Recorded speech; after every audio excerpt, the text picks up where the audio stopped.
Pour cette recette de cheesecake ultra gourmand, je commence par faire fondre 70 g de beurre doux. Ensuite, on prend 200 g de biscuits. Pour ma part, j'ai utilisé des petits beurres qu'on va venir mixer jusqu'à obtenir une texture bien fine et régulière. C'est ce qui va permettre aux ingrédients qu'on va ajouter par la suite de bien s'incorporer et aux biscuits de bien garder sa forme. Je transpose mon biscuit dans un saladier de taille moyenne.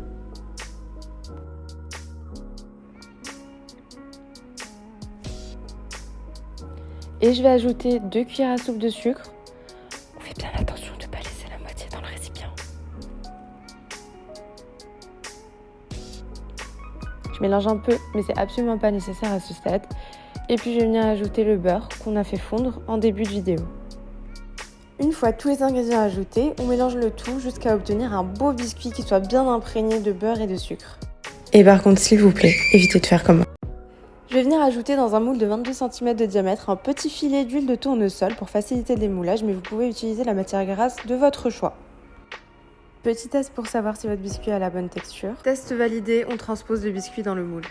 On passe à la prochaine étape et il s'agit là d'étaler le biscuit idéalement avec un verre ou un bol au bord arrondi. Libre à vous de choisir la hauteur de biscuit que vous désirez. Pour ma part, je préfère avoir les bords de mon cheesecake qui soient recouverts de biscuits, je trouve ça plus gourmand. Donc je vais monter un peu plus haut et une fois que vous êtes satisfait du résultat, il ne reste plus qu'à laisser le biscuit reposer au frais pendant une demi-heure. Je vais venir ajouter 450 g de fromage type fromage à tartiner. J'ai utilisé du Philadelphia auquel j'ai ajouté 150 g de sucre. Et puis on va laisser battre le tout pendant 2 minutes à vitesse moyenne. Et ensuite on va laisser battre le tout pendant 1 minute à vitesse rapide.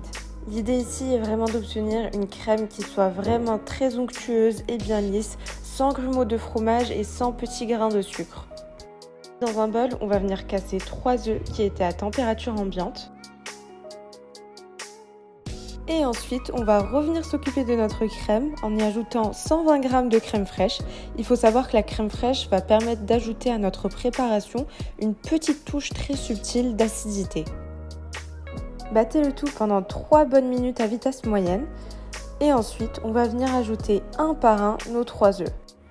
C'est vraiment très important d'attendre que chaque œuf soit bien incorporé.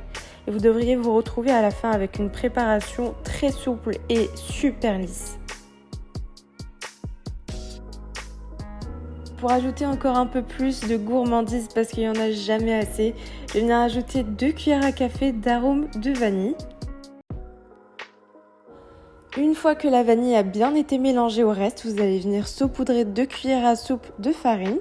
C'est ce qui va permettre de donner un peu plus de corps à la crème une fois qu'elle sera cuite. Je mélange ma préparation à l'aide d'une maryse pour m'assurer que rien n'a collé au fond du cul de poule. J'ajoute ensuite 150 g de myrtille.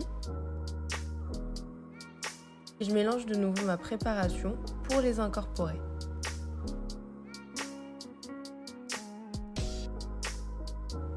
On va venir verser notre magnifique préparation dans le moule.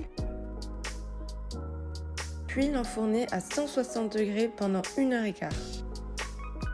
Entre-temps, on va passer à la préparation de notre belle confiture. Je verse dans une poêle 250 g de myrtille, auquel je vais ajouter 100 g de sucre. On mélange bien pour que toutes les myrtilles soient imprégnées de sucre. Puis je vais venir ajouter la moitié du jus d'un citron. On fait cuire à feu moyen et vous verrez que les myrtilles vont vite commencer à relâcher de la couleur, c'est juste magnifique. On va profiter de ces premiers instants de cuisson pour préparer un petit mélange à base de fécule de maïs. Donc dans un petit bol, je vais mettre 2 cuillères à café de fécule de maïs auquel je vais ajouter 2 cuillères à soupe d'eau.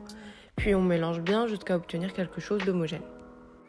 Ajoutez le mélange et remuez jusqu'à ce qu'il soit bien incorporé. Vous verrez qu'il va rapidement rendre la préparation plus épaisse et lui donner une texture de confiture.